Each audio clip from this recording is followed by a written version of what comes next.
ಸ್ನೇಹಿತರೆ, ನಾನು ನಿಮ್ಮ ಡಿಕೆ ಫ್ರಮ್ ಚಿತ್ರದುರ್ಗ. ಇವತ್ತು ಚಿತ್ರದುರ್ಗದಲ್ಲಿ ಬಗರುಕ್ಕಂ ಸಾಗುವಳಿದಾರರ ರೈತರು ಸುಮಾರು ಆಗಿದೆ. ಇವತ್ತು ಅವ್ರಿಗೆ ಏನು ಒಳ್ಳೆಯದಾಗಿ ಇವತ್ತು ಕಡೆ ದಿನ ಅಂತ ಹೇಳ್ತಾರೆ, ಮುಷ್ಕರ ಕ್ಲೋಸ್ ಮಾಡ್ತಾರೆ ಅಂತ ಹೇಳ್ತಾರೆ. ಆದರೆ ಏನು ಕ್ಲೋಸ್ ಮಾಡ್ತಾರೆ, ಆದರೆ ಅವ್ರಿಗೆ ಏನು ಲಾಭ ಆಯ್ತು, ಏನು ಸಿಕ್ತು ಇವತ್ತು ಅಂತ ಹೇಳ್ಬಿಟ್ಟು ರೈತರ ಹತ್ರ ಮಾತಾಡೋಣ. ಸ್ನೇಹಿತರೆ, ಕಾಣ್ಬೋದು ನೀವು.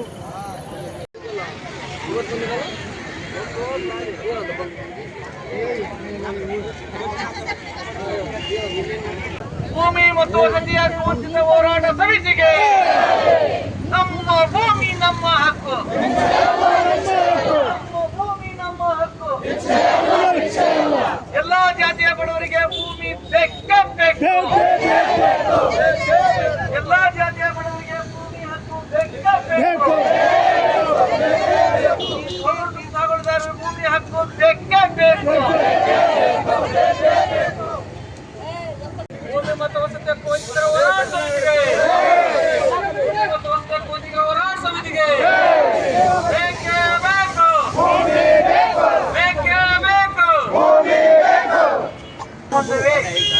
ಶಾಂತಿಯಿಂದ ತಾಳ್ಮೆಯಿಂದ ತಾಳ್ಮೆಯಿಂದ ಶಾಂತಿಯಿಂದ ಹೋರಾಟ ಮಾಡ್ಕೊಂಡು ಬಂದಿವಿ. ನಿನ್ನೆ ನಾವು ಕಾಂಗ್ರೆಸ್ ಆಫೀಸಿಗೆ ಬಂದಿಗೆ ಹಾಕಿ ನಿಮ್ಮ ಜವಾಬ್ದಾರಿಗಳೇನು, ನಿಮ್ಮ ಸರ್ಕಾರ ಇದೆ, ಬಡ ಜನರಲ್ಲಿ ಬೀಜಲು ಕೊಟ್ಟಿದ್ದಾರೆ, ಅವರಿಗೆ ನ್ಯಾಯ ಕೊಡಬೇಕಾಗಿತ್ತು, ನಿಮ್ಮ ಜವಾಬ್ದಾರಿ ಅಲ್ವಾ ಅನ್ನೋ ಪ್ರಶ್ನೆ ನಾವು ಕೇಳಿದ್ವಿ. ಆ ಕಾರಣಕ್ಕೋಸ್ಕರ ಇವತ್ತು ಅವರು ಇಲ್ಲಿಗೆ ಬಂದು ಇವತ್ತು ಮನೆಯನ್ನ ಸ್ವೀಕರಿಸೋದು ಕಾಂಗ್ರೆಸ್ ಜಿಲ್ಲಾಧ್ಯಕ್ಷರು ಬಂದಿದ್ರು. ನಾವು ಅವ್ರಿಗೆ ಹೇಳಿದ್ವಿ, ನೀವು ಜಿಲ್ಲೆಯಲ್ಲಿ ಹಲವಾರು ಜನ ಶಾಸಕರುಗಳು ನೀವು ಇದ್ದೀರಿ, ಕಾಂಗ್ರೆಸ್ನ ಶಾಸಕರಿದ್ದೀರಿ, ಅವ್ರನ್ನ ಇಟ್ಕೊಂಡು ನಮ್ಮ ಬಗರುಕ್ಕಂ ಸಾಗುವಳಿದಾರರ ಜೊತೆಗೆ ಸಂಘಟನೆ ಮುಖಂಡರ ಜೊತೆಗೆ ಸಭೆಯನ್ನು ಮಾಡಬೇಕು. ಯಾವ್ಯಾವ ಭೂಮಿಯನ್ನ ಕೊಡೋದಕ್ಕೆ ಸಾಧ್ಯ ಆಗುತ್ತೆ, ಹೆಂಗ್ ಕೊಡೋಕೆ ಸಾಧ್ಯ ಆಗುತ್ತೆ ಅನ್ನೋ ವಿಚಾರಗಳು ನಾವು ಚರ್ಚೆ ಮಾಡ್ತೀವಿ. ಮಾಡಿಕೊಂಡು ಬಡವರಿಗೆ ಭೂಮಿ ಕೊಡೋದಕ್ಕೆ ಆಗ್ಬೇಕು ಅಂತೇಳಿ ನಾವು ಅವ್ರಿಗೆ ಹೇಳಿದ್ದೀವಿ. ಅವ್ರಿಗೆ ಹೇಳಿದ್ಮೇಲೆ ಅವರು ಒಪ್ಕೊಂಡು ಸಭೆಯನ್ನ ಮಾಡೋಣ ಅಂತೇಳಿ ಅವರು ಹೇಳಿದ್ದಾರೆ. ಸಭೆಯನ್ನ ಮಾಡೋದಕ್ಕೆ ನಾವು ಮತ್ತೆ ವಾರಕ್ಕೊಂದ್ಸರಿ ಸಭೆಯನ್ನು ಅಥವಾ ಪ್ರತಿ ಶಾಸಕರ ಜೊತೆ ಒಂದು ಸಭೆಯನ್ನು ಮಾಡೋದಕ್ಕೆ ನಾವು ನಿಗದಿಯನ್ನು ಮಾಡಿಕೊಂಡು ಮಾಡಬೇಕು. ಅದು ಒಂದು ಕಡೆ. ಬೆಳಗಿಂದ ಜಿಲ್ಲಾಧಿಕಾರಿ ಜೊತೆಗೆ ಮಾತಾಡಿದ್ವಿ. ಜಿಲ್ಲಾಧಿಕಾರಿ ಜೊತೆ ಮಾತಾಡೋ ಪ್ರಕಾರ ನಮ್ಮ ಇಡೀ ಇದರಲ್ಲಿ ಇಲ್ಲಿವರೆಗೂ ತಹಸೀಲ್ದಾರ್ ಅವರು, RI ಅವರು ಮತ್ತು ಕೆಳಗಿನ ವಿಲೇಜ್ ಅಕೌಂಟೆಂಟ್ರು ಏನಿದ್ದಾರೆ ಅರ್ಜಿಗಳನ್ನ ರಿಜೆಕ್ಟ್ ಮಾಡಿದ್ದಾರೆ. ರಿಜೆಕ್ಟ್ ಮಾಡಿ ಜಿಲ್ಲಾಧಿಕಾರಿ ಕರೆದುಕೊಟ್ಟಿದ್ದಾರೆ. ಅವರು ಅರ್ಜಿಗಳನ್ನ ಅವರು ಯಾವ್ದು ರಿಜೆಕ್ಟ್ ಅನ್ನ ಮಾಡಲ್ಲ ನಾನು, ಮತ್ತು ಎಲ್ಲ ಅರ್ಜಿಗಳನ್ನ ಪುನರ್ ಪರಿಶೀಲನೆ ಮಾಡ್ತೀನಿ ಅಂತ ಹೇಳಿ ಹಾಕೊಂಡಿದ್ದಾರೆ.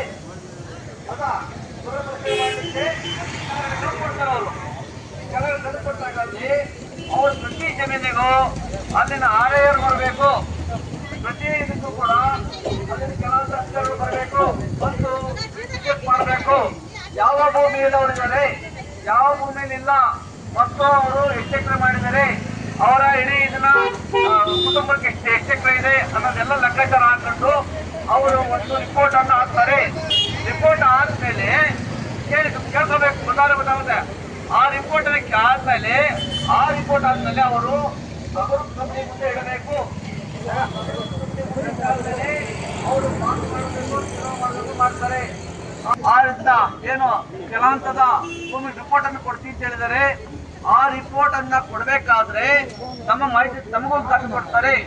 ಅವರನ್ನ ಕೆಳಗಿನ ಸರ್ವೆ ಮಾಡಿದ್ನಲ್ಲ ಅದಿಟ್ಕೊಂಡು ನಾವು ನಾವು ತಾಲೂಕಾದಲ್ಲಿ ಬಗರು ಕಂಪನಿ ನಡೆಯುತ್ತೆ. ಆ ಸಂದರ್ಭದಲ್ಲಿ ಶಾಸಕರ ಜೊತೆಗೆ ನಾವು ಚರ್ಚೆಯನ್ನು ಮಾಡಿ ಈ ಭೂಮಿಯನ್ನು ಜಾಯಿಂಟ್ ಮಾಡಲಿಕ್ಕೆ ಒತ್ತಡವನ್ನು ಹಾಕಬೇಕು. ಅನಿವಾರ್ಯ ಬಂದ್ರೆ ಅಲ್ಲಿ ಧರಣಿಯನ್ನು ಮಾಡೋದಕ್ಕೆ ಮುಂದಾಗಬೇಕು. ಪ್ರತಿ ಊರಿನ ಅಥವಾ ಕ್ಷೇತ್ರದಲ್ಲಿರುವಂತಹ ಬಗರುಕ್ಕಂ ಸಾಗುವಳಿದಾರರು ನಮ್ಮ ಅರ್ಜಿಗಳನ್ನು ಮುಂದೆ ಬಂದವೆ, ಇಂಥ ಭೂಮಿನ ಗ್ರಾಂಟ್ ಮಾಡಕ್ಕೆ ನಿಮಗೆ ಅವಕಾಶ ಇದೆ, ಅಂತ ಟೈಮಲ್ಲಿ ನೀವು ಈ ಭೂಮಿ ಮಾಡ್ಕೊಡ್ಬೇಕು ಅನ್ನೋದನ್ನ ನಾವು ಸದಾ ಎಚ್ಚರಿಕೆಯಿಂದ ಹೋರಾಟ ಮಾಡೋದಕ್ಕೂ ರೆಡಿ ಆಗಿರ್ಬೇಕು. ಆಗ್ಬೋದಾ? ಎರಡನೇದು ಏನಪ್ಪ ಅಂದ್ರೆ, ಈಗ ನಮಗೆ ಕೆಲವು ಪಾಲಿಸಿ ಮ್ಯಾಟರ್ ಇದಾವೆ. ಗೋಮಾಳ ಭೂಮಿಯನ್ನ ಕೊಡಕ್ ಬರೋದಿಲ್ಲ. ಗೋಮಾಳ ಭೂಮಿ ಕೊಡಬೇಕು ಅಂತಿದ್ರೆ ಅಲ್ಲಿ ಗೋಮಾಳ ಊರಲ್ಲಿ ಎಷ್ಟು ದನಗಳಿದಾವೆ, ಎಷ್ಟು ಪ್ರಾಣಿಗಳಿದಾವೆ ಅನ್ನೋ ಲೆಕ್ಕಾಚಾರದ ಮೇಲೆ ಅವರು ಮಾಡ್ತಾರೆ. ಇದು ಮತ್ತು 2011ರ ಮಾನದಂಡವನ್ನು ಅವರು ಮಾಡಿದ್ದಾರೆ. ನಾವು ಅದನ್ನು ಒಪ್ಪೋದಿಲ್ಲ. ಇವತ್ತಿನ ಮಾನದಂಡವನ್ನ ಮಾಡಬೇಕು ಅಂತೇಳಿ ನಾವು ಅವ್ರಿಗೆ ಹೇಳಿದ್ದೀವಿ. ಇವತ್ತಿನ ಮಾನದಂಡ ಆಧಾರದ ಮೇಲೆನೆ ಅವರಲ್ಲಿ ಗೋಮಾಳ ಭೂಮಿಯನ್ನ ನಿಗದಿಯನ್ನ ಮಾಡಬೇಕು. ಅವರು 2011ರಲ್ಲಿ ಮಾಡಿದ್ರೆ 100 ದನಗಳು ಇರ್ತವೆ. ಆದ್ರೆ ಇವತ್ತಿನ ಮಾನದಂಡ ಆದ್ರೆ ಅವು ದನಗಳೆಲ್ಲ ಕಡಿಮೆ ಆಗ್ತವೆ. ಹಾಗಾಗಿ ಗೋಮಾಳ ಪರಿಭಾಷೆಯನ್ನ ಬದಲಾಯಿಸಬೇಕಾಗುತ್ತೆ. ಹಾಗಾಗಿ ಇದನ್ನು ಕೂಡ ನಾವು ಸರ್ಕಾರದ ಮೇಲೆ ಒತ್ತಡವನ್ನು ಹಾಕುವಂತ ಮತ್ತು ಅವರಿಗೆ ಹೇಳುವಂತ ಎಲ್ಲಾ ಕೂಡ ನಾವನ್ನ ಮಾಡಬೇಕಾಗಿದೆ. ಮತ್ತೆ ಇನ್ನ ಅತಿ ಪರಿಶೀಲನೆ ಒಂದ್ ಕಡೆ ಆದ್ರೆ ಸರ್ಕಾರ ಕಡೆಯಿಂದ ಏನೀಗ ಒನ್ ಟೈಮ್ ಸೆಟಲ್ಮೆಂಟ್ ಕೇಳ್ತಾ ಇದ್ದೀವಿ. ಒನ್ ಟೈಮ್ ಸೆಟಲ್ಮೆಂಟ್ ವಿಚಾರಕ್ಕೆ ಈಗ ಸರ್ಕಾರಕ್ಕೆ ಒತ್ತಡ ಹಾಕಬೇಕಾಗಿದೆ. ನಾವು ಬಡವರು ಭೂಮಿಯನ್ನ ಮಾಡಿಕೊಂಡು ಕಲ್ಲು ಮಣ್ಣು ಎಲ್ಲ ಮಾಡ್ಕೊಂಡು ಜಮೀನು ಮಾಡ್ತಾ ಇದ್ದೀವಿ. ಆ ಭೂಮಿಯನ್ನ ಕಳೆದ 50 ವರ್ಷ 60 ವರ್ಷ ಮಾಡ್ಕೊಂಡು ಬಂದೀವಿ. ಅರ್ಜಿ ಹಾಕ್ತಂತ 60 ಜನ ಸತ್ತು ಹೋಗಿದ್ದಾರೆ. ಇನ್ನು ಬಡ ಜನರು ಅರ್ಜಿ ಇಟ್ಕೊಂಡು ತಾಲೂಕು ಅಲಿತಾ ಇದ್ದೀವಿ. ಇದೆಲ್ಲ ತಪ್ಪಬೇಕು ಅಂತಂದ್ರೆ ಇದೋ ಭೂಮಿಗಳನ್ನ ಸರ್ವೆ ಮಾಡಿ ಸರ್ಕಾರಿ ಭೂಮಿ ಆದ್ರೆ ಕೊಡಿ. ಮತ್ತು ಇದಿದ್ರೆ ಬೇರೆ ಭೂಮಿ ಇದೆಯಲ್ಲ, ಗೋಮಾಳ ಭೂಮಿಗಳು ಹುಲ್ಲು ಬನ್ನಿ ಇರ್ಬೋದು, ಅಮೃತ್ ಕಾಲ್ ಇರ್ಬೋದು, ಪರಂಪೋಕ್ ಇರ್ಬೋದು, ಇನಾಮ್ ಭೂಮಿ ಇರ್ಬೋದು, ಇನ್ನು ಹಲವಾರು ವಿಧದ ಭೂಮಿಗಳಿದಾವೆ. ಆ ಭೂಮಿಗಳನ್ನ ಒಂದು ಸರಿ ಬಡ ಜನರಿಗೋಸ್ಕರ ಕಾನೂನು ತಿದ್ದುಪಡಿ ಮಾಡಿ ಕೊಡಿ ಅನ್ನೋ ಒತ್ತಡವನ್ನು ನಾವು ರಾಜ್ಯ ಸರ್ಕಾರಕ್ಕೆ ಹಾಕ್ತಾ ಇದ್ದೇವೆ. ಅದನ್ನ ಇದೇ 26ನೇ ತಾರೀಕು ಬೆಂಗಳೂರಿನಲ್ಲಿ ನಡೆಸಿರುವಂತ ದೊರಸ್ವಾಮಿಯವರ ಗೌರವಾರ್ಪಣೆ ಕಾರ್ಯಕ್ರಮ ಏನಿದೆಯೋ ಆ ಕಾರ್ಯಕ್ರಮದಲ್ಲಿ ಮುಖ್ಯಮಂತ್ರಿಗಳಿಗೆ ಮನವಿಯನ್ನು ಕೊಡ್ತಾ ಇದ್ದೇವೆ. ಅದಾದ ಮೇಲೆ ಕಂದಾಯ ಮಂತ್ರಿ ಜೊತೆಗೆ ಒಂದು ಸಭೆ ಕೂಡ ಮಾಡ್ತೀವಿ. ಅಲ್ಲಿ ಎಲ್ಲ ವಿಷಯ ಇಟ್ಕೊಂಡು ಏನು ರಾಜ್ಯ ಮಟ್ಟದಲ್ಲಿ ಜಿಲ್ಲಾ ಮಟ್ಟದಲ್ಲಿ ಹೋರಾಟ ಮಾಡಿದ್ದೀವಿ ಮತ್ತು ಮುಖ್ಯಮಂತ್ರಿ ಕೊಟ್ಟಿದ್ದೀವಿ. ಮತ್ತು ಅಲ್ಲಿ ಕಂದಾಯ ಮಂತ್ರಿಗಳ ಅಧ್ಯಕ್ಷತೆಯಲ್ಲಿ ನಡೆಯುವಂತಹ ಸಭೆಯಲ್ಲಿ ಎಲ್ಲವುಗಳನ್ನ ಪಾಸ್ ಮಾಡೋದಕ್ಕೆ ನಾವು ಒತ್ತಡವನ್ನು ಹಾಕ್ತಾ ಇದ್ದೇವೆ. ಹಾಗಾಗಿ ಇವತ್ತೇನು ಚಿತ್ರ ಜಿಲ್ಲೆಯಲ್ಲಿ ಹೋರಾಟ ಬಂತು ಇದು ನಮ್ಮ ಯಶಸ್ಸು ಅಂತ ಅನ್ಕೋಬೇಕು. ಮತ್ತು ದಾರಿ ನಮಗೆ ಒಂದು ಯಶಸ್ಸು ಆಗಲಿಕ್ಕೆ ದಾರಿಯಾಗಿದೆ ಅಂತ ತಿಳ್ಕೋಬೇಕು. ಇದನ್ನ ಎಷ್ಟೋ ಹಿಂದೆಲ್ಲ ಮಾಡಿದ್ದೀವಿ. ಇಷ್ಟಷ್ಟು ಕಾಲ ನಾವು ಭೂಮಿಯನ್ನು ಮಾಡ್ಕೊಂಬಂದಕ್ಕೆ ನಾವು ಈ ಭೂಮಿಯಿಂದ ಉಳ್ಕೊಳ್ಳೋ ಸಾಧ್ಯ ಆಗಿದೆ. ಒಂದ್ ವೇಳೆ ನಮಗೆ ಭೂಮಿ ಸಿಗೋದಿಲ್ಲ, ಏನಾಗುತ್ತೆ ಏನೋ ಕೊಡ್ತಾರೋ ಇಲ್ವೋ ಅಂತ ಅನುಮಾನದಲ್ಲಿ ನಾವು ಭೂಮಿಯನ್ನು ಮಾಡ್ತಿದ್ದಿದ್ರೆ ಇಲ್ಲಿವರೆಗೂ ಭೂಮಿ ಸಿಗ್ತಿರ್ಲಿಲ್ಲ. ನಾವು ಭೂಮಿ ಉಳ್ಕೊಂತೀವಿ ಗೆಲ್ತೀವಿ ಅನ್ನೋ ಕಾರಣಕ್ಕೋಸ್ಕರ ಇಲ್ಲಿನ ಹಲವಾರು ರೈತ ಸಂಘಟನೆಗಳು ಮತ್ತು ಇನ್ನು ಹಲವಾರು ಸಂಘಟನೆಗಳು ಹೋರಾಟ ಮಾಡಿ ಮಾಡಿ ಮಾಡಿ ಬಂದ್ಬಿಟ್ಟು ಈ ಭೂಮಿಯನ್ನು ಉಳಿಸ್ಕೊಂಡಿದ್ದೀವಿ ನಾವು. ಹಾಗಾಗಿ ಈ ಭೂಮಿಯನ್ನು ಉಳಿಸ್ಕೊಳ್ಳೋದಕ್ಕೆ ಬೇಕಾದಂತ ದಾಖಲೆ ಪತ್ರಗಳನ್ನು ನಾವು ಇವತ್ತು ಕೇಳ್ತಾ ಇದ್ದೀವಿ. ಆ ದಾಖಲೆ ಪತ್ರಗೋಸ್ಕರ ನಾವೆಲ್ಲ ಪ್ರಯತ್ನವನ್ನು ಮಾಡ್ತಾ ಇರೋದು. ಈ ನಿಟ್ಟಿನಲ್ಲಿ ಸ್ಥಳೀಯ ಆಡಳಿತಕ್ಕೂ ಮತ್ತು ಶಾಸಕರುಗಳಿಗೂ ಮತ್ತು ಪಕ್ಷಕ್ಕೂ ಮತ್ತು ರಾಜ್ಯ ಮಟ್ಟದಲ್ಲಿರುವಂತಹ ಮುಖ್ಯಮಂತ್ರಿಗಳಿಗೂ ಕಂದಾಯ ಮಂತ್ರಿಗಳು ಒತ್ತಡವನ್ನು ಹಾಕುವ ಪ್ರಯತ್ನದಲ್ಲಿ ನಾವೆಲ್ಲರೂ ನಿರಂತರ ಮಾಡ್ತಾ ಇದ್ದೀವಿ. ಹಾಗಾಗಿ ಇದರಲ್ಲಿ ನಾವು ಮುಂದೊಂದು ದಿವಸ ನಮಗೆ ಈ ಹೋರಾಟದಲ್ಲಿ ಗೆಲ್ತೇವೆ. ನಮ್ಮ ಜನರಿಗೆ ನ್ಯಾಯ ಸಿಗುತ್ತೆ. ಬಡ ಜನರು ಭೂಮಿಯ ಹಕ್ಕನ್ನು ಪಡ್ಕೊಳ್ತಾರೆ ಅನ್ನೋ ವಿಶ್ವಾಸದ ಮೇಲೆ ನಾವಿವತ್ತು ಹೋರಾಟವನ್ನು ನಾವು ಕೊನೆಗೊಳಿಸಬೇಕಾಗಿದೆ. ಮತ್ತೆ ಅಧಿಕಾರ ಬಂದಾಗ ನಾವು ಯಾವುದೇ ಹೋರಾಟಕ್ಕೂ ನಾವು ತಯಾರಾಗಬೇಕು. ಅಲ್ಲಿ ಅದು ಕಂಪನಿ ಕೊಡ್ತಾರೆ, ಗಣಿಗಾರಿಕೆ ಕೊಡ್ತಾರೆ, ಶ್ರೀಮಂತರಿಗೆ ಕೊಡ್ತಾರೆ, ಫ್ಯಾಕ್ಟ್ರಿ ಕೊಡ್ತಾರೆ ಅಂತಂದಾಗ ನಮ್ಗೆ ಯಾಕೆ ಕೊಡೋದಿಲ್ಲ ಅನ್ನೋ ನಿಟ್ಟಿನಲ್ಲಿ ನಾವು ಪಕ್ಷದ ಹೋರಾಟವನ್ನು ಮಾಡಬೇಕು. ನಮ್ಮ ಭೂಮಿ ಉಳ್ಕೊಬೇಕು ಅಂತಂದ್ರೆ ನಾವು ಗಟ್ಟಿಯಾದ ಹೋರಾಟಕ್ಕೂ ನಾವು ಯಾವುದೇ ಸಂದರ್ಭದಲ್ಲಿ ಯಾವುದೇ ಕ್ಷಣದಲ್ಲಿ ಭೂಮಿ ಮತ್ತು ವಸತಿ ಹಕ್ಕು ಸಭೆ ಕರೀತೀವಿ. ಅವಾಗ ತಕ್ಷಣ ಬರದ ಕಡೆ ಇರಬೇಕು. ನಾವು ಮನೆಗೊಬ್ಬರು ಬರಬೇಕು. ಅವಾಗ ಅವ್ರಿಗೆ ಸಿಗುತ್ತೆ, ನಮಗೆ ಸಿಕ್ಕಾಗುತ್ತೆ ಅನ್ನೋ ಲೆಕ್ಕಾಚಾರ ಬೇಡ. ನಾವೆಲ್ಲರೂ ಪಡ್ಕೊಳ್ಳೋಣ.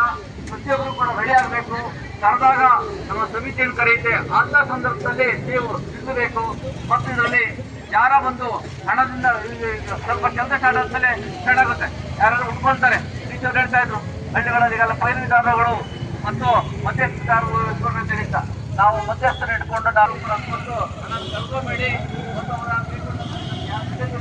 ಹಾಗಾಗಿ ನೀವು ಹಣದಿಂದ ಆಗುವಂಥ ಹೋರಾಟದಿಂದ ಮತ್ತೆ ಇದು ಹಣದಿಂದ ಆಗುವಂಥದ್ದು ನಾವು ನ್ಯಾಯಯುತವಾದಂಥ ಹೋರಾಟ ಮಾಡಿ ನಾವು ಕಿತ್ಕೊಳ್ಬೇಕಾಗಿರೋದು. ಆ ನಿಟ್ಟಿನಲ್ಲಿ ಎಲ್ಲರೂ ಕೂಡ ಜೊತೆಗಿರಬೇಕು. ಭೂಮಿ ಮತ್ತು ವಸತಿ ಹಕ್ಕು ಸಮಿತಿ ಇರುತ್ತೆ, ಜಿಲ್ಲಾ ಮಟ್ಟದಲ್ಲಿರುತ್ತೆ. ಚರ್ಚೆ ಮಾಡ್ಕೊಳ್ಳೋಣ. ಮತ್ತೆ ಈಗೇನೀಗ ಜಿಲ್ಲಾಧಿಕಾರಿಗಳ ಮುಂದೆ ಮೀಟಿಂಗ್ ಆಯಿತು, ಅದು ಜಾರಿ ಆಯಿತು ಇನ್ನೂ ಕೇಳಬೇಕಲ್ಲ. ಆ ಕಾರಣಕ್ಕೋಸ್ಕರ ನೀವು ಫಿಕ್ಸ್ ಮಾಡಿದ್ರೆ ಪ್ರತಿ ಹೋಬಳಿಯಲ್ಲಿ ಕೇಳಿಕೊಂಡು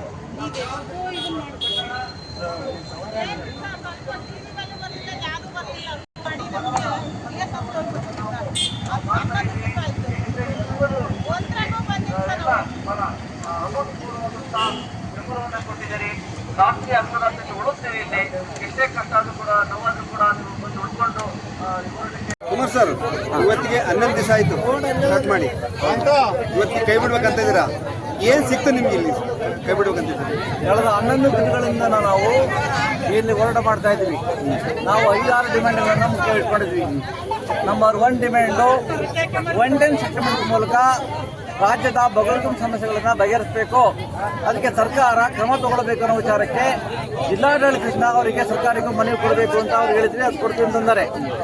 ಎರಡನೇದು ಬಹಳ ಮುಖ್ಯವಾಗಿ ಜಿಲ್ಲೆಯಲ್ಲಿ 76,000 ಹೆಚ್ಚು ಅರ್ಜಿಗಳಿದ್ದಾವೆ. ಅದರಲ್ಲಿ 3/4 ಭಾಗ ಅಷ್ಟು ಅರ್ಜಿಗಳನ್ನು ತಾಲೂಕು ಆಡಳಿತ ರಿಜೆಕ್ಟ್ ಮಾಡಿದೆ, ಕೊಡಕ್ಕೆ ಬರೋದಿಲ್ಲ ಅಂತ ಹೇಳಿದ್ದ ಫಾರಂ 57ಗಳನ್ನು ಅರ್ಜಿಗಳನ್ನು. ಆದರೆ ಈ ಮಾನದಂಡ ಅರ್ಜಿಗಳು ರಿಜೆಕ್ಟ್ ಮಾಡಿರೋ ಮಾನದಂಡ ಸರಿಯಾದ ಕ್ರಮ ಅಲ್ಲ. ಈ ಕ್ರಮವನ್ನು ಬದಲಾಯಿಸಿ ಪ್ರತಿ ಜಮೀನಿಗೂ ವಿಸಿಟ್ ಕೊಡಬೇಕು. ಕೆಲವೊಂದು ಅಧಿಕಾರಿಗಳಲ್ಲಿ ಹೋಗಬೇಕು, ಅದು ನೋಡಬೇಕು, ಅದು ಪರಿಶೀಲನೆ ಮಾಡಿ ಆ ವರದಿಯನ್ನು ಬಗರ್ಹುಕುಂ ಕಮಿಟಿ ಮುಂದೆ ಇಡಬೇಕು. ಆದರೆ ಅವ್ರು ಹಂಗೆ ಮಾಡದೆ ಸಾರಾಸಗಟ ಅರ್ಜಿಗಳನ್ನು ಆಫೀಸಲ್ಲಿ ಕೂತ್ಕೊಂಡು ಅವರು ಅರ್ಜಿ ರಿಜೆಕ್ಟ್ ಮಾಡಿದ್ದಾರೆ. ಇದನ್ನು ನಾವು ಒಪ್ಪೋದಿಲ್ಲ. ಆ ಕಾರಣಕ್ಕೋಸ್ಕರನೇ ಜಿಲ್ಲಾಧಿಕಾರಿಗಳು ಈಗೇನು ಅರ್ಜಿಗಳನ್ನು ಜಿಲ್ಲಾಧಿಕಾರಿಗಳ ಮುಂದೆ ಬಂದವೆ, ಆ ಅರ್ಜಿಗಳನ್ನು ಪುನಃ ಪರಿಶೀಲನೆಗೆ ಕಳಿಸ್ಕೊಡ್ಬೇಕು. ಮತ್ತು ಯಥಾಸ್ಥಿತಿ ಹಳ್ಳಿಗಳಲ್ಲಿ ವಿಲೇಜ್ ಅಕೌಂಟೆಂಟ್, ಗ್ರಾಮ ಪಂಚಾಯತ್, ಗ್ರಾಮ ಲೆಕ್ಕಾಧಿಕಾರಿಗಳು ಏನಿದ್ದಾರೆ ಅವರು ಆರ್ಐಯವರು ಇದನ್ನು ಸರ್ವೆ ಮಾಡಿ ನ್ಯಾಯಯುತವಾದಂಥ ಪರಿಹಾರ ಕೊಡಬೇಕು. ಮತ್ತು ಅಲ್ಲಿ ಜನರಿಗೆ ಯಾವ್ಯಾವ ಜನ ಸವಾಲಿ ಮಾಡಿದ್ದಾರೆ, ಯಾವ ಸರ್ವೆ ಮಾಡಿದ್ದಾರೆ, ಎಷ್ಟು ಸರ್ವೆ ಮಾಡಿದ್ದಾರೆ ಅನ್ನೋ ವಿಚಾರನ ಕೂಡ ಅವರು ಬರಿಬೇಕಲ್ಲಿ ಪಂಚನಾಮ ಮಾಡಬೇಕು. ಅದಕ್ಕೆ ಇವರು ಮತ್ತೆ ಅವಕಾಶವನ್ನು ಕೊಟ್ಟಿದ್ದಾರೆ. ಹಾಗಾಗಿ ಇದು ನಮಗೆ ಒಂದು ಗೆಲುವಿದು. ಮೂರನೇದು, ಜಿಲ್ಲೆಯಲ್ಲಿ ಸಾಗುವಳಿ ಚೀಟಿಗಳಿದ್ದಾವೆ. ಆ ಸಾಗುವಳಿ ಚೀಟಿಗಳ ಬಗ್ಗೆ ನಾನು ಯಾವುದೇ ಸಾಗುವಳಿ ಚೀಟಿಗಳಿದ್ದರೂ ಕೂಡ ಅದನ್ನು ಮಾಡಿಕೊಡ್ತೀವಿ ಅಂತೇಳಿ ಅವರು ಹೇಳಿದ್ದಾರೆ. ಅದು ನಮಗೊಂದು ಇನ್ನೊಂದು ಗೆಲುವು ವಿಚಾರ. ಅರಣ್ಯ ಮತ್ತು ಕಂದಾಯ ಭೂಮಿಗಳ ಮಧ್ಯೆ ಇದ್ದಂಥ ವ್ಯಾಜ್ಯನಿಕೆ ಇದು ಜನ ಬಹಳ ಜನ ಸಫರ್ ಆಗಿದ್ದಾರೆ. ಅರಣ್ಯ ಇಲಾಖೆಯವರು ನಮ್ಮ ಭೂಮಿ ಅಂತ ಅವರು ಹೇಳ್ತಾರೆ, ಕಂದಾಯ ಇಲಾಖೆ ನಮ್ಮ ಭೂಮಿ ಅಂತ ಹೇಳ್ತಾರೆ. ಹಾಗಾಗಿ ಎರಡೂ ಇಲಾಖೆಗಳ ಮಧ್ಯೆ ಜಂಟಿ ಸರ್ವೆ ನಡೆಸಬೇಕು. ಆ ಜಂಟಿ ಸರ್ವೆ ನಡೆಸೋದಕ್ಕೆ ಇವರು ಕ್ರಮ ತಗೊಳ್ತೀವಿ ಅಂತ ಹೇಳಿದ್ದಾರೆ. ಆಲ್ರೆಡಿ ಆದೇಶ ಮಾಡಿ ಅಂತ ಹೇಳಿದ್ದಾರೆ. ನಾವು ಕಾಲಮಿತಿ ಒಳಗಡೆ ಮಾಡಿಕೊಡ್ತೀವಿ ಅಂತ ಹೇಳಿದ್ದಾರೆ. ಹಾಗಾಗಿ ಇದು ಕೂಡ ನಮಗೆ ಬಹಳ ಮುಖ್ಯವಾದ ಅಂಶ ಆಗಿದೆ. ಮತ್ತು ಜಿಲ್ಲೆಯಲ್ಲಿ ಯಾವುದೇ ಭೂಮಿಯನ್ನು ಯಾವ ಕಂಪನಿಗಳು ಕೊಡೋದಿಲ್ಲ. ನನ್ನ ಕಾಲಾವಧಿಯಲ್ಲಿ ಯಾವುದೇ ಕೊಡೋದಿಲ್ಲ ಅಂತ ಹೇಳಿದ್ದಾರೆ. ಮತ್ತು ಯಾವುದೇ ಭೂಮಿಗಳಿಂದ ಜನರನ್ನ ಯಾವುದೇ ಭೂಮಿಗಳಿಂದ ಒಕ್ಕಲುತರಿಸಲ್ಲ, ಖಾಲಿ ಮಾಡಿಸಲ್ಲ ಅಂತ ಅವ್ರು ಹೇಳಿದ್ದಾರೆ. ಆಗ ಇವೆಲ್ಲ ಕಾರಣಕ್ಕೋಸ್ಕರ ಮತ್ತು ಈ ಸಮಸ್ಯೆಯನ್ನು ಬಗೆಹರಿಸಲಿಕ್ಕೆ ಏನೇ ಇದ್ರೂ ಕೂಡ ನಾವು ಮುಕ್ತವಾಗಿ ಮಾತಾಡ್ತೀವಿ ಮತ್ತು ಸಂಬಂಧಪಟ್ಟಂತ ಅಧಿಕಾರಿಗಳಿಗೆ ಚರ್ಚೆ ಮಾಡ್ತೀವಿ. ನಾವು ಸಭೆ ಕರೆದಾಗ ಬನ್ನಿ ಅಂತ ಕೂಡ ಹೇಳಿದ್ದಾರೆ. ಈ ಎಲ್ಲ ಕಾರಣಕ್ಕೋಸ್ಕರ ನಾವು ಜಿಲ್ಲಾಡಳಿತದ ಮೇಲೆ ಭರವಸೆ ಇಟ್ಟು ಮತ್ತು ನಮಗೆ ಒಂದು ರೀತಿಯಾದಂಥ ಏನು ಅರ್ಜಿಗಳ ಪುನಃ ಪರಿಶೀಲನೆ ಇದೆಯಲ್ಲ ಬಹಳ ಮುಖ್ಯ. ಇದು ಅಲ್ಲಿ ಪಂಚನಾಮೆ ಆಗದೆ ಅರ್ಜಿಗಳನ್ನು ರಿಜೆಕ್ಟ್ ಮಾಡಿದ್ದು ಮತ್ತು ಅಲ್ಲಿ ಸ್ಥಳ ಪರಿಶೀಲನೆ ಮಾಡದೆ ಮತ್ತು ಅದನ್ನು ವಿವರಣೆಗಳು ಬರದೆ ಅರ್ಜಿ ರಿಜೆಕ್ಟ್ ಮಾಡಿದ್ರಲ್ಲ, ಇದು ನಮಗೆ ಅಪಾಯಕಾರಿಯಾಗಿತ್ತು. ಅರ್ಜಿಗಳ ಪುನಃ ಪರಿಶೀಲನೆ ನಮ್ಮ ದೊಡ್ಡ ವಿಷಯ. ಹಾಗಾಗಿ ಆ ನಿಟ್ಟಿನಲ್ಲಿ ನಾವು ಜಿಲ್ಲಾಡಳಿತಕ್ಕೆ ನಾವು ನಂಬಿಕೆಯನ್ನಿಟ್ಟು ಇವತ್ತಿನ ಧರಣಿಯನ್ನು ನಾವು ವಾಪಸ್ ತಗೊಳ್ತಾ ಇದ್ದೀವಿ. ರಾಜ್ಯದ ಜಿಲ್ಲೆಯಲ್ಲಿರುವಂಥ ಎಲ್ಲ ಬಗರ್ಹುಕುಂ ಸಾಗುವಳಿದಾರರು ಬಹಳ ಕಷ್ಟಪಟ್ಟು ಕಳೆದ 11 ದಿನಗಳಿಂದ ತಮ್ಮ ಭೂಮಿ ಹಕ್ಕಿಗೋಸ್ಕರ ಹೋರಾಟ ಮಾಡಿ ಬಂದರು. ಅವರಿಗೆ ವಿಶೇಷವಾಗಿ ಅಭಿನಂದನೆಗಳನ್ನು ಸಲ್ಲಿಸ್ತೀನಿ. ಮತ್ತು ಇದರಲ್ಲಿ ಮುಂಚೂಣಿ ತಂಡ ಇದ್ದಂಥ ನಮ್ಮ ಭೂಮಿ ಮತ್ತು ವಸತಿ ಅಭಿವೃದ್ಧಿ ಹೋರಾಟ ಸಮಿತಿಯ ಮುಂಚೂಣಿ ತಂಡಕ್ಕೂ ಕೂಡ ವಿಶೇಷವಾಗಿ ಅಭಿನಂದನೆಗಳನ್ನು ನಾನು ಸಲ್ಲಿಸ್ತೀನಿ. ಓಕೆ, ಇವತ್ತು ನಿಮಗೆ ಅವರು ಆಶ್ವಾಸನೆ ಕೊಟ್ಟಿದ್ದಾರೆ ನೋಡ್ರಿ, ಅದೇನಾದ್ರು ಅದು ಈಡೇರಿಸಲಿಲ್ಲ ಇರ್ತಾರೆ. ಮುಂದಿನ ನಡೆ ಏನು ನಿಮ್ಮದು? ನಾವು ಹೇಳಿದ್ದೀವಿ, ನಾವು ಇದೇ ಮತ್ತೆ ನೀವೇನಾದ್ರು ಕೊಟ್ಟಂಥ ಮಾತುಗಳು ಈಡೇರಿಸಿಲ್ಲ ಅಂತಂದರೆ ನಾವು ಹೋರಾಟಕ್ಕೆ ಸಿದ್ಧ. ಹಾಗಾಗಿ ಏನು ಜನನೂ ಕೂಡ ಕೇಳಿದ್ದೀವಿ, ಜನನೂ ಕೂಡ ರೆಡಿ ಆಗಿದ್ದಾವೆ. ನೀವು ಯಾವಾಗ ಕರೆದಿರೋ ಹೋರಾಟಕ್ಕೆ ಬರ್ತೀವಿ. ಮತ್ತು ಮುಖ್ಯಮಂತ್ರಿಗಳ ಜೊತೆ ಮೀಟ್ ಮಾಡಲಿಕ್ಕೋಸ್ಕರ 26ನೇ ತಾರೀಕು ಬೆಂಗಳೂರು ಕಡೆ ಹೋಗ್ತಾ ಇದ್ದೀವಿ. ಅವತ್ತು 110 ಸೆಟಲ್ಮೆಂಟ್ ವಿಚಾರಕ್ಕೆ ಸರ್ಕಾರಕ್ಕೆ ಮನೆ ಕೊಡೋದಕ್ಕೋಸ್ಕರ ಜಿಲ್ಲೆಯಿಂದ 100 ಜನ ಅಲ್ಲಿ ಬರ್ತಾರೆ. ರಾಜ್ಯದ ಇತರ ಜಿಲ್ಲೆಗಳಿಂದ ಜನ ಬರ್ತಾರೆ. ಅವತ್ತು ಎಲ್ಲರೂ ಸೈನ್ ಮಾಡಿ ಈ ಭೂಮಿಯನ್ನು ಕೊಡೋದಕ್ಕೆ ಮತ್ತು ಕಾನೂನು ತಿದ್ದುಪಡಿ ಮಾಡಿ 110 ಸೆಟಲ್ಮೆಂಟ್ ಮಾಡೋ ವಿಚಾರಕ್ಕೆ ಜಾರಿ ಮಾಡೋದಕ್ಕೆ ಒತ್ತಡವನ್ನು ಹಾಕ್ತಾ ಇದ್ದೀವಿ. ಮತ್ತು ಸ್ಥಳೀಯ ಶಾಸಕರು ಏನಿದ್ದಾರೆ ಅವರ ಮೇಲೆ ಒತ್ತಡ ಹಾಕಲಿಕ್ಕೆ ಮತ್ತು ನಮಗೆ ಎಲ್ಲ ಕ್ಷೇತ್ರದಲ್ಲಿರುವಂಥ ಅಂಕಿಅಂಶ ಇಟ್ಕೊಂಡು ನಿಮ್ಮ ಜವಾಬ್ದಾರಿ ಕಾಂಗ್ರೆಸ್ ಇರುವತ್ತು ಕಾಂಗ್ರೆಸ್ ತಾರೆ ನಿಮ್ಮ ಜವಾಬ್ದಾರಿಗಳೇನು ಬಂದಾಗ ಅವರು ಕಾಂಗ್ರೆಸ್ನ ಶಾಸಕರ ಜೊತೆಗೆ ಸಭೆ ಮಾಡ್ತೀವಿ. ಅಲ್ಲಿ ಎಲ್ಲ ಬಗರ್ಹುಕುಂ ಸಾಗುವಳಿದಾರರಿಗೆ ಭೂಮಿ ಕೊಡ್ತಿದ್ದಕ್ಕೆ ನಾವು ಭದ್ರಾಗಿದ್ದೀವಿ, ಮಾಡ್ತೀವಿ ಅಂತ ಕಾಂಗ್ರೆಸ್ ಕೂಡ ಹೇಳಿದ್ದಾರೆ. ಹಾಗಾಗಿ ನಾವು ಅವ್ರ ಹತ್ರ ನಾವು ಜಗಳ ಮಾಡಿಕೊಂಡು ಭೂಮಿಯನ್ನು ಪಡ್ಕೊಳ್ಳೋದಕ್ಕೆ ನಾವು ಮುಂದಾಗ್ತೀವಿ. ಮತ್ತು ಈ ಹೋರಾಟ ನಿಲ್ಲಲ್ಲ. ನಿರಂತರ ಇದು. ಆದರೆ ಇದು ಜಿಲ್ಲೆಗೆ ಮತ್ತು ಜಿಲ್ಲಾ ಅಧಿಕಾರಿಗಳಿಗೆ ಮತ್ತು ಶಾಸಕರುಗಳಿಗೆ ಇದೊಂದು ಎಚ್ಚರಿಕೆ ಗಂಟೆ ಆಗಿದೆ. ಅವರು ಎಚ್ಚರಿಕೆಯನ್ನು ಭಾವಿಸಬೇಕು. ಇದನ್ನು ನಾವು ಇವತ್ತೇನಾದ್ರು ಮತ್ತು ಹೋರಾಟ ಇಂತಂದ್ರೆ ಅದು ನಮ್ಮ ಸೋಲಲ್ಲ, ಇದು ನಮ್ಮ ಕಿಚ್ಚು, ನಮ್ಮ ಗೆಲುವು ಅಂತ ನಾವು ಭಾವಿಸಬೇಕಾಗುತ್ತೆ. ಯಾವುದೇ ಕಾರಣಕ್ಕೂ ಹೋರಾಟದ ಹಿಂಸರಿಯುವುದಿಲ್ಲ. ನಾವು ಭೂಮಿಯ ಹಕ್ಕು ಸಿಗೋ ತನಕ ಎಲ್ಲ ಜನರು ಬೀದಿಗಿಳಿದು ಹೋರಾಟ ಮಾಡ್ತೀವಿ ಅಂತೇಳಿ ಈ ಮೂಲಕ ಜಿಲ್ಲಾಡಳಿತಕ್ಕೂ ಸಂಬಂಧಪಟ್ಟಂತ ಅಧಿಕಾರಿಗಳಿಗೂ ಮತ್ತು ಶಾಸಕರಿಗೂ ಈ ಎಚ್ಚರಿಕೆಯನ್ನು ಕೊಡ್ತಾ ಇದ್ದೀವಿ. ಸ್ನೇಹಿತರೆ, ಇವರು ನಮ್ಮ ಜಿಲ್ಲೆಯ ಸಂಘಟನೆಯಲ್ಲಿ ಮುಂದಿರ್ತಕ್ಕಂಥವ್ರು ಸತ್ಯಣ್ಣ ಅಂತ ಹೇಳ್ಬಿಟ್ಟು ಇವ್ರು ಏನ್ ಹೇಳ್ತಾರೆ ಕೇಳೋಣ. ಹೇಳಿ ಸರ್, ಏನ್ ಹೇಳ್ತಾರೆ? ಭೂಮಿ ಮತ್ತು ವಸತಿ ಹಕ್ಕು ವಂಚಿತರ ಹೋರಾಟ ಸಮಿತಿಯಿಂದ ಚಿತ್ರದುರ್ಗ ಜಿಲ್ಲೆಯಲ್ಲಿ ಬಗರು ಸಾಗುವಳಿದಾರರು ನಾವೆಲ್ಲರೂ ಸೇರ್ಕೊಂಡು ಅನಿರ್ದಿಷ್ಟಾವಧಿ ಅನಿರ್ದಿಷ್ಟ ಕಾಲವನ್ನು 11 ದಿವಸ ಒಂದು ಹೋರಾಟ ಮಾಡಿದ್ದೀವಿ. ಆ 11 ದಿವಸದೊಳಗೆ ನಮಗೆ ನಿನ್ನೆ ದಿನಾಂಕ 10 ದಿನ ಆದಮೇಲೆ ನಾವು ಒಂದು ಕಾಂಗ್ರೆಸ್ ಕಚೇರಿಗೆ ಮುತ್ತಿಗೆ ಆದ ನಂತರ ಕೆಲವೊಂದು ನಮಗೆ ಜಿಲ್ಲಾಧಿಕಾರಿಗಳಾಗಿರ್ಬೋದು, ಜಿಲ್ಲಾ ಕಾಂಗ್ರೆಸ್ ಅಧ್ಯಕ್ಷರಾಗಿರ್ಬೋದು ಎಲ್ಲ ನಮ್ಮ ಪರವಾಗಿ ನಿಮಗೆ ಸಾಗುವಳಿ ಕೊಡ್ತೀವಪ್ಪ, ನಿಮಗೆ ಯಾವುದೇ ರೀತಿಯಾಗಿ ನಾವು ಜಮೀನುಗಳು ಒಕ್ಕಲೆಬ್ಬಿಸಲ್ಲ ಅಂತಂದೇಳಿ ನಮಗೆ ಒಂದು ಆಶ್ವಾಸನೆಯನ್ನು ಕೊಟ್ಟ ನಂತರ ನಾವು ಇದು ಇಲ್ಲಿಗೆ ಬಿಡೋದಿಲ್ಲ.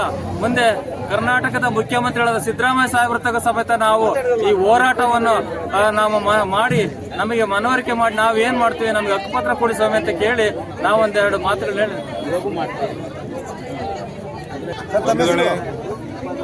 ಬಂಧುಗಳೇ, ಭೂಮಿ ಮತ್ತು ವಸತಿ ಹಕ್ಕು ವಂಚಿತ ಹೋರಾಟ ಸಮಿತಿಯಿಂದ ಏನು 11ನೇ ತಾರೀಕಿನಿಂದ ಅನಿರ್ದಿಷ್ಟಾವಧಿ ಹೋರಾಟ ಪ್ರಾರಂಭ ಆಗಿತ್ತು, ಇವತ್ತಿಗೆ 11ನೇ ದಿನ, 11ನೇ ತಾರೀಕಿಗೆ ಸ್ಟಾರ್ಟ್ ಆಗಿತ್ತು. ಇವತ್ತಿಗೆ 11ನೇ ದಿನ.